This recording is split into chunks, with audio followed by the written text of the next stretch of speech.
Kita ke informasi lainnya pemirsa, Erlangga Hartarto, Ketua Umum Partai Golkar berharap bahwa partainya mendapatkan jatah 5 kursi menteri pada pemerintahan Prabowo Gibran nantinya. Hal ini dikarenakan Golkar mempunyai peran penting dalam memenangkan pasangan Capres-Cawapres nomor urut 2 tersebut. Namun, jatah kursi menteri merupakan keputusan Prabowo Subianto sebagai calon presiden.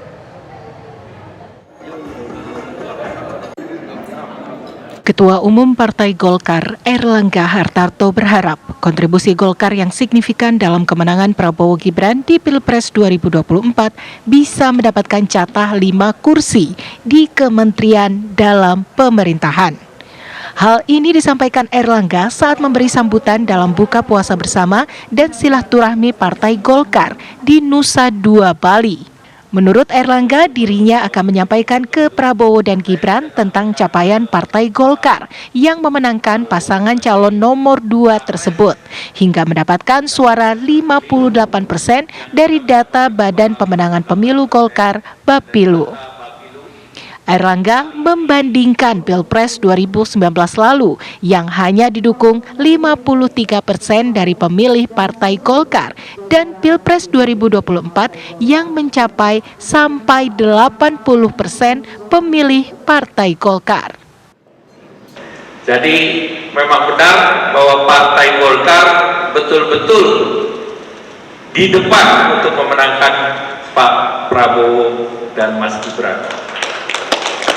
Dan saya sampaikan ke Pak Prabowo, kontribusi Golkar ke Pak Prabowo, karena kita 15 dari 58%, maka kita kontribusi 25%, Pak Lu. Jadi kalau 25%, kalau bagi-bagi, ya banyak-banyak sedikit boleh lah. Kalau yang kita sebut 5 itu minimalis. Tapi kalau dihitung proporsinya 25%, masih banyak.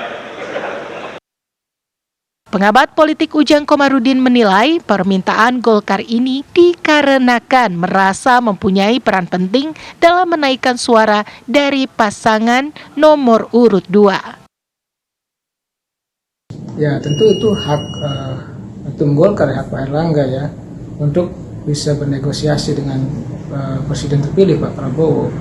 Tetapi nanti keputusannya, hasilnya tergantung dari deal ya antara Pak Prabowo dengan Pak Erlangga. Oleh karena itu, soal nanti apakah Golkar dapat minimal jatah 5 kursi menteri atau lebih atau tidak, ya tergantung Pak Prabowo, karena Pak Prabowo yang tentukan, dan itu tergantung kesepakatan di awal antara Golkar dengan Pak Prabowo. Jadi bisa juga diakomodir, juga bisa juga tidak. Selain itu, langkah meminta jatah kursi menteri ini sah saja sebagai hak dari Ketua Umum Partai Golkar. Tapi apakah akan terjadi atau tidak akan kembali lagi pada presiden terpilih. Tim TV One mengabarkan.